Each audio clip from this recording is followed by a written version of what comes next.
Hello friends, welcome to YouTube channel Shri Prashanti education. मैं आपके लिए लेकर आई हूँ हिस्ट्री की कंप्लीट सीरीज, जिसका टॉपिक सिंधु घाटी सभ्यता को हम कल के वीडियो में डिस्कस कर चुके थे। जिसने नहीं देखा है वो डिस्क्रिप्शन पर जाकर लिंक पर क्लिक करके वीडियो को देख सकते हैं और हाँ, शेयर और सब्सक्राइब भी कर सकते हैं। चलिए, आज का टॉपिक हमारा वैदिक सभ्यता।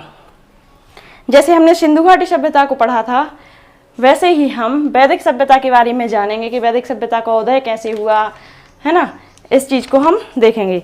सबसे पहले हम बात करेंगे वैदिक सभ्यता की। सबसे पहले हम बात करेंगे वैदिक सभ्यता की। तो सिंधु घाटी सभ्यता के पश्चात भारत में जिस नवीन सभ्यता का उदय हुआ था उसे हम वैदिक सभ्यता के नाम से जानते हैं, या फिर कहें कि वैदिक सभ्यता कहा जाता है।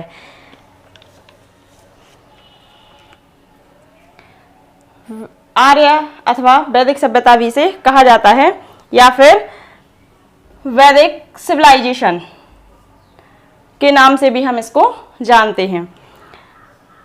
जो सभ्यता आर्यों के द्वारा निर्मित हुई उसे हम वैदिक सभ्यता कहते हैं। वैदिक सभ्यता आर्यों द्वारा निर्मित हुई।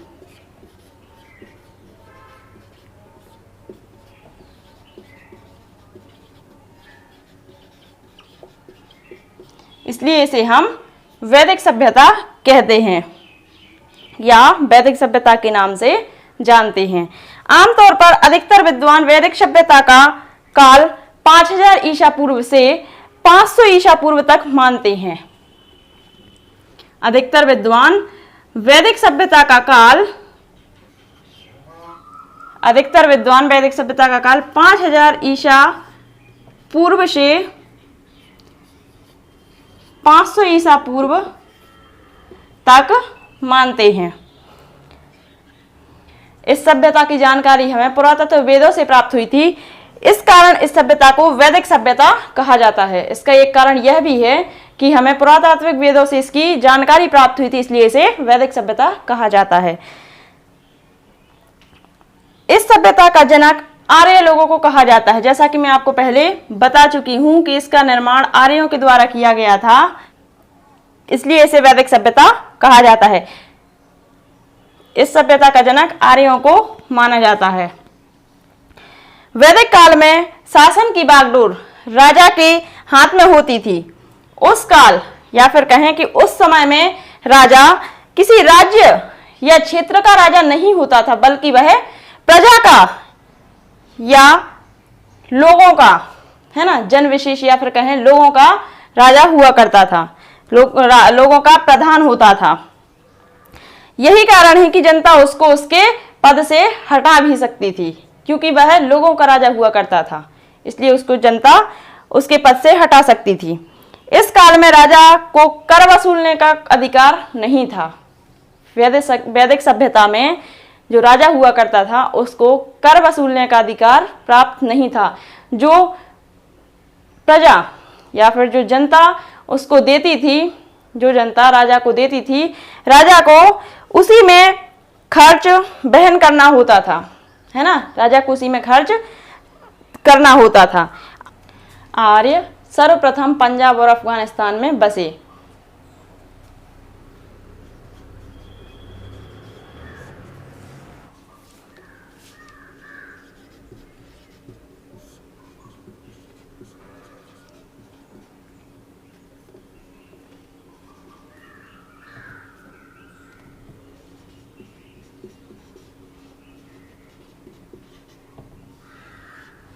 आर्य सबसे पहले पंजाब और अफगानिस्तान में बसे।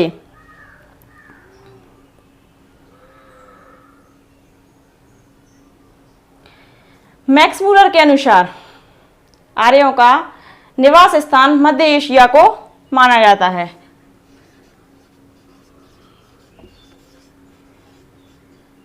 मैक्स मूलर ने आर्यों का निवास स्थान मध्य एशिया को बताया।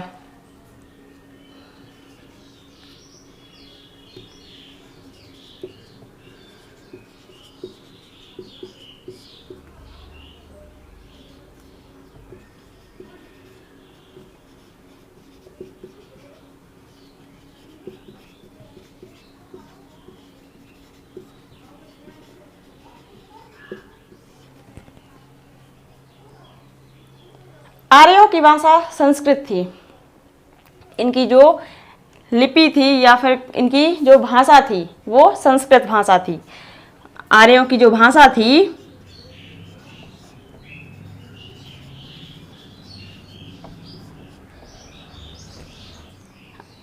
आर्यों की जो भाषा थी वह संस्कृत थी। संस्कृत भाषा का प्रयोग आर्य करते थे, या फिर कहें कि वैदिक सभ्यता में संस्कृत भाषा का प्रयोग किया जाता था। आर्यों की जो प्रशासनिक इकाई थी वह 5 भागों में बटी हुई थी। उन 5 भागों को हम देखते हैं।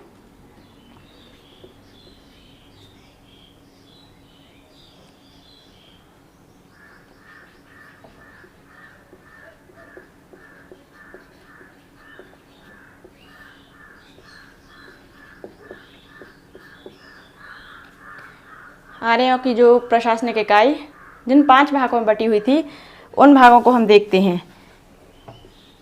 कुल, ग्राम, विस, जन या फिर राष्ट्र, और राष्ट्र। प्रशासनिक इकाई कुल, ग्राम, विस, जन, राष्ट्र इन 5 भागों में बटी हुई थी। ग्राम का जो मुखिया हुआ करता था उसे ग्रामीणी कहा जाता था।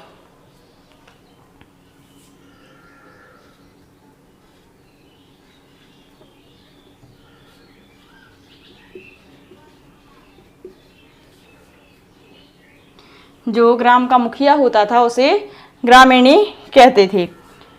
विस, वैदिक सभ्यता के लोग विस के मुखिया को या फिर कहें विस के प्रधान को विस्पति कहते थे। विस का जो प्रधान होता था उसे वैदिक सभ्यता के लोग विस्पति कहते थे। अब बात करें जन की, तो जन का जो शासक हुआ करता था उसे वैदिक सभ्यता के लोग या कहें आर्य लोग उसे राजन कहा करते थे। राजन कहा करते थे। ग्राम का मुखिया ग्रामीणी हुआ करता था। विस का प्रधान होता था उसे विस्पति कहा जाता था। और जो जन का शासक होता था उसे राजन कहा जाता था। वैदिक सभ्यता की बात करें तो वैदिक सभ्यता सरस्वती नदी के किनारे विकसित हुई। जैसे सिंधु घाटी सभ्यता का नाम सिंधु घाटी पड़ा क्योंकि वह सिंधु नदी के किनारे विकसित हुई, उसी प्रकार वैदिक सभ्यता की बात करें तो वैदिक सभ्यता सरस्वती नदी के किनारे विकसित हुई।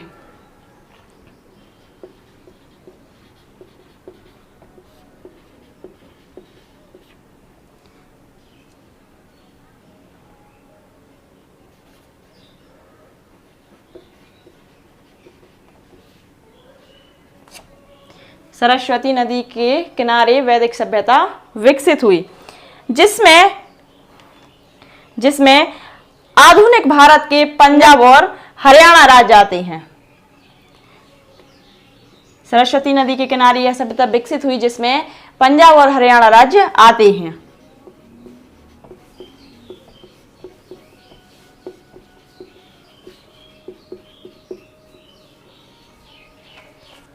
अब बात करें कि इस सभ्यता में जो सभा एवं समिति राजा की सलाह देने वाली संस्था थी, है ना, एक संस्था हुआ करती थी सभा एवं समिति।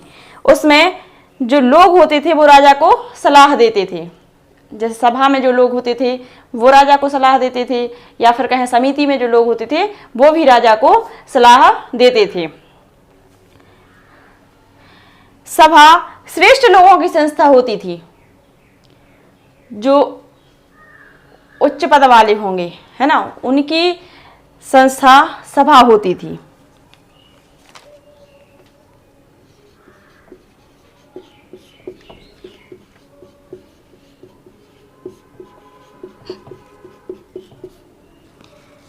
श्रेष्ठ लोगों की संस्था होती थी।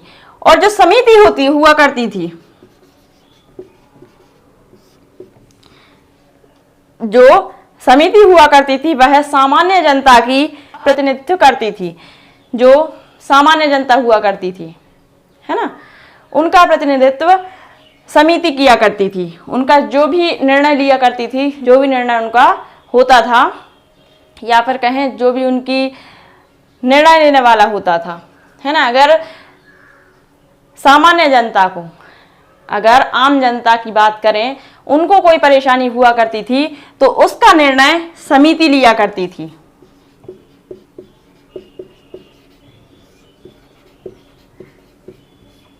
और जो श्रेष्ठ लोग हुआ करते थे उनका निर्णय सभा लिया करती थी। ये दोनों संस्थाएं हैं, सभा और समिति, है ना। सभा संस्था श्रेष्ठ लोगों का जो भी निर्णय लेना होता था वो सभा लेती थी, और समिति आम लोग या फिर कहें सामान्य जनता का निर्णय या फिर प्रतिनिधित्व करती थी। इसके अध्ययन को ईशान कहा जाता है। इनका जो अध्ययन हुआ करता था उसे ईशान कहा जाता है।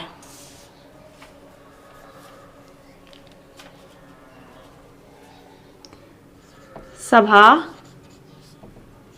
एवं समिति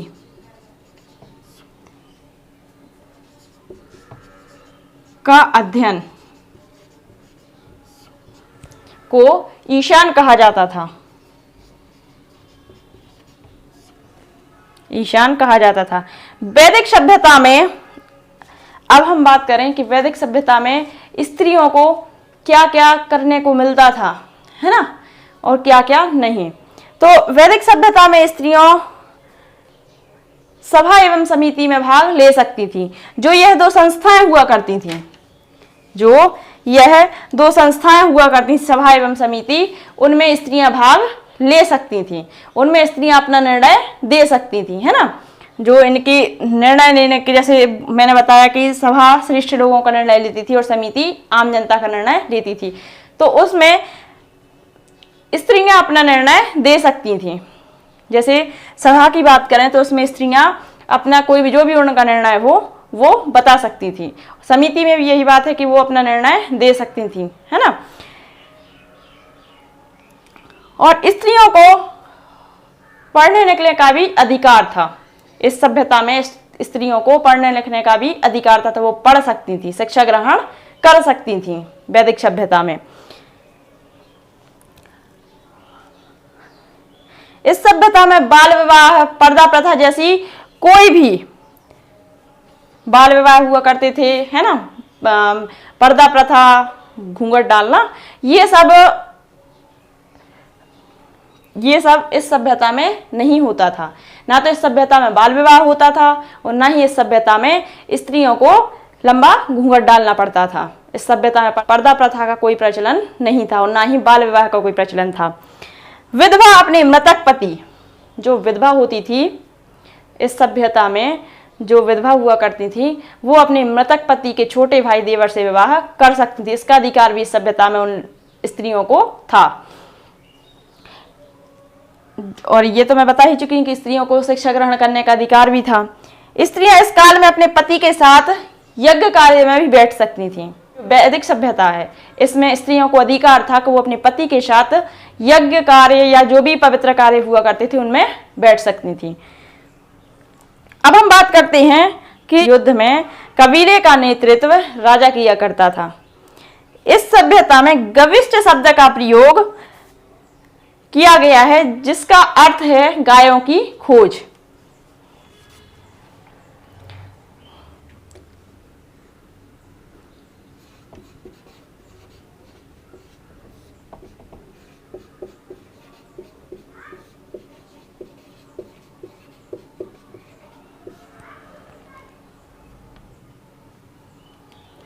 इस सभ्यता में गविष्ठ शब्द का प्रयोग भी किया गया है, जिसका अर्थ है गायों की खोज। अब हम बात करते हैं आर्यों के समाज की, है ना। अब हम बात करेंगे आर्यों की।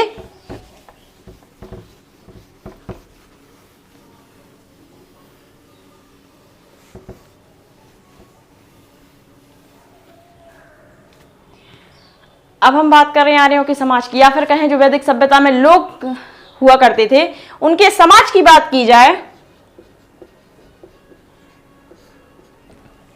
आर्यों के समाज की बात की जाए तो इस सभ्यता में यह सभ्यता पितृ प्रधान थी, या फिर कहें कि आर्यों का समाज पितृ प्रधान था। आर्यों का जो समाज होता था वह पितृ प्रधान हुआ करता था। जैसा कि मैंने आपको सिंधु घाटी सभ्यता में बताया कि वह मात्र सत्तात्मक हुआ करता था, है ना। जो सभ्यता होती थी वह मात्र सत्तात्मक होती थी। वैसे ही वैदिक सभ्यता पितृ सत्तात्मक होती थी, या फिर कहें पितृ प्रधान होता था। जो घर का मुखिया होता था वह पिता हुआ करता था। वैदिक सभ्यता में जो घर का मुखिया होता था वह पिता होता था, और वैदिक सभ्यता में पिता की ही सत्ता चलती थी, है ना। अब हम बात करें,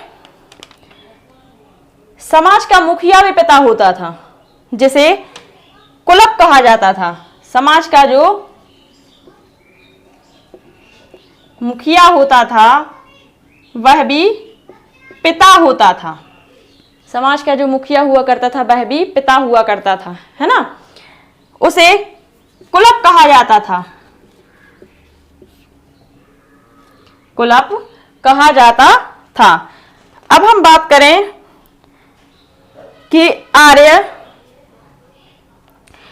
जो वैदिक सभ्यता में जो महिलाएं हुआ करती थीं जिनका विवाह नहीं होता था, उन महिलाओं को अमाजु कहा जाता था, अविवाहित महिलाएं। इनको क्या कहा जाता था? अमाजु कहा जाता था।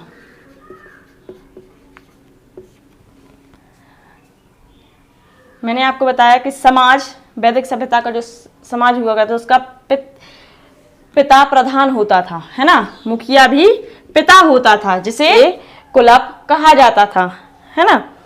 अब हम बात करें कि आर्य जो पेय पदार्थ या फिर कहें जो पीते थे, है ना, पेय पदार्थ का उपयोग किया करते थे, उसको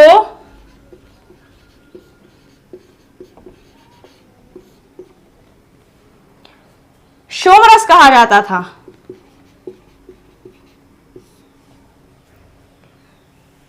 वैदिक सभ्यता के जो लोग जिस रस का प्रयोग करते थे पीने के लिए, है ना, उसे सोमरस कहा जाता था, और यह वनस्पति द्वारा बनाया जाता था। यह सोमरस वनस्पति का बनता था। आर्य जो वस्त्र पहना करते थे, जो कपड़े वो पहना करते थे, वह 3 प्रकार के हुआ करते थे। आर्य जिन वस्त्रों का उपयोग किया करते थे वह 3 प्रकार के हुआ करते थे। वास, है ना, सेकंड अधिवास, और थर्ड उष्णीय। फर्स्ट बास वस्त्र का प्रयोग आर्य लोग किया करते थे, या फिर कहें अधिवास या उष्णीय। इन वस्त्रों का प्रयोग ये किया करते थे। सभ्यता में इन वस्त्रों का प्रयोग होता था।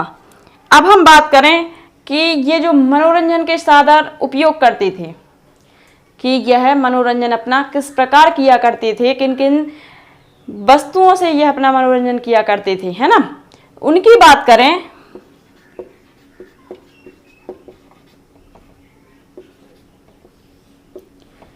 किन किन चीजों से यह अपना मनोरंजन किया करते थे, है ना, उन साधनों की बात करें कि यह मनोरंजन किन साधनों से किया करते थे, तो यह संगीत के द्वारा अपना मनोरंजन किया करती थी, या फिर कहें रथ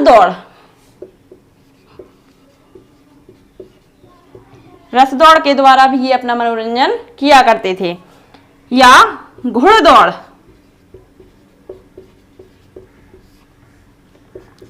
रथ दौड़ रथ के द्वारा की जाती थी और घुड़दौड़ घोड़ा के द्वारा की जाती थी।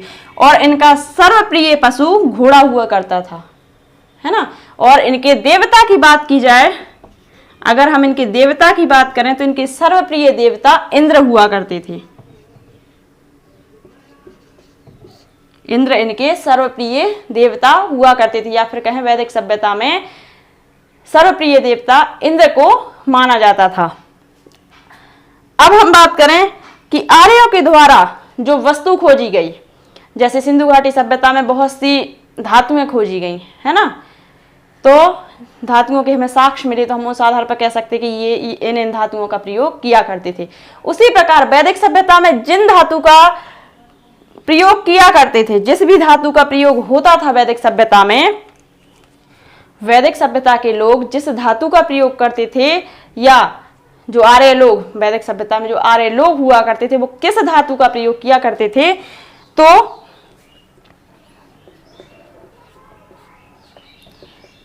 लोहा धातु का ये प्रयोग किया करते थे। इससे हम कह सकते कि इनको लोहे का ज्ञान था, है ना। सिंधु सभ्यता में लोहे का कोई भी ज्ञान नहीं था, क्योंकि हमें कोई भी साक्ष्य नहीं मिले थे। इस वजह से हम कह सकते हैं कि उनको कोई भी ज्ञान लोहे का प्राप्त नहीं था। लेकिन इस सभ्यता में तो हमें पता है कि लोहे की बात की गई है, तो हम इस आधार पर कह सकते हैं कि इनको लोहे का ज्ञान था, क्योंकि ये सर्वाधिक प्रयोग लोहे का ही किया करते थे। इनकी जो धातु हुआ करती थी, जो आर्य द्वारा खोजी गई थी, आर्य द्वारा जो खोजी गई थी धातु, वह है लोहा। जब इन्होंने उसकी खोज की तो इसका प्रयोग भी वो किया करते होंगे ना, जिसे श्यामल आयुषी कहा जाता है।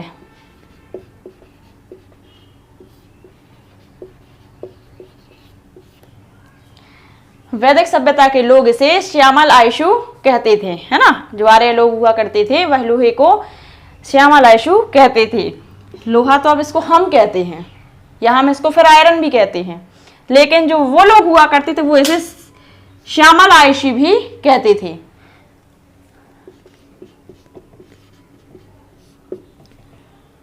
इनको तावे का भी ज्ञान था, ये तावे का भी प्रयोग किया करते थे, है ना। तो तावे को यह लोहित आयुषु कहते थे।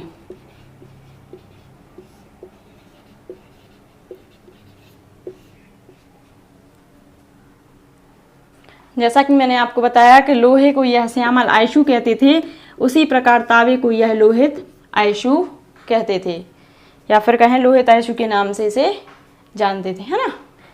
अब हम बात करें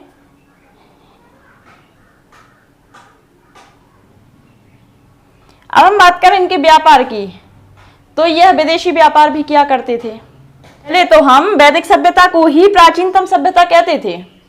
हाँ, प्राचीन सभ्यताओं में से एक है वैदिक सभ्यता, लेकिन प्राचीनतम सभ्यता इसे कहते थे कि यह सबसे पुरानी सभ्यता है। लेकिन जब सिंधु घाटी सभ्यता की खोज की गई तब हमें पता चला कि वैदिक सभ्यता से भी पुरानी सभ्यता सिंधु घाटी सभ्यता है, तो उसे प्राचीन सभ्यता कहा जाने लगा, है ना। इससे पहले की सभ्यता थी। हम व्यापार के बारे में बात कर रहे थे। जब सिंधु घाटी सभ्यता में व्यापार हुआ करते थे, विदेशी व्यापार हुआ करते थे, तो वैदिक सभ्यता में तो विदेशी व्यापार होंगे ही, है ना।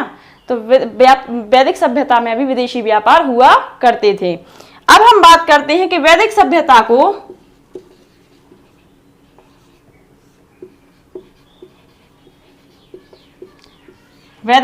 को कितने भागों में बांटा गया है।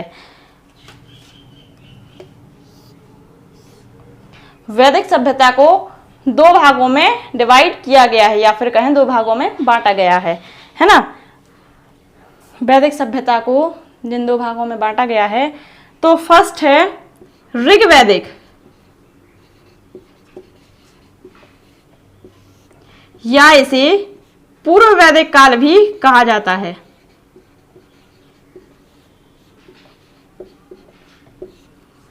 और सेकंड है उत्तर वैदिक काल।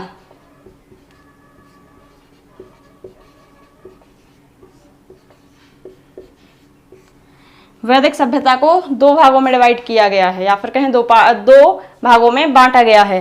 पहला है ऋग्वैदिक काल और दूसरा है उत्तर वैदिक काल, है ना। ऋग्वैदिक काल की टाइम पीरियड की बात करें तो यह 1500 से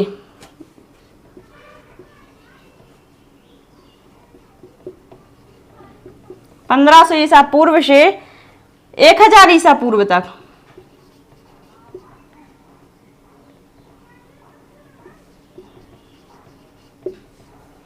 है ना, इसका जो टाइम पीरियड बताया गया है वह 1500 ईसा पूर्व से 1000 ईसा पूर्व तक बताया गया है। और उत्तर वैदिक काल की बात करें तो उत्तर वैदिक काल का टाइम पीरियड 1000 ईस्वी से 600 ईसा पूर्व तक, 600 ईसा पूर्व तक इसका टाइम पीरियड बताया गया है। तो ये तो थी हमारी वैदिक सभ्यता का इंट्रोडक्शन या फिर वैदिक सभ्यता का परिचय, है ना। और इसके आगे हम इन दोनों काल को आगे वीडियो में डिस्कस करेंगे, है ना। इन दोनों कालों को हम आगे की वीडियो में डिस्कस करेंगे। इस वीडियो में बस इतना ही। Thank you. अगर आपको वीडियो पसंद आई हो तो वीडियो को लाइक करें, चैनल को सब्सक्राइब करें और बेल आइकन को प्रेस करना ना भूलें ताकि आने वाला नोटिफिकेशन आपको मिलता रहे। और वीडियो को अधिक से अधिक शेयर करें। प्लीज़ वीडियो को अधिक से अधिक शेयर करें।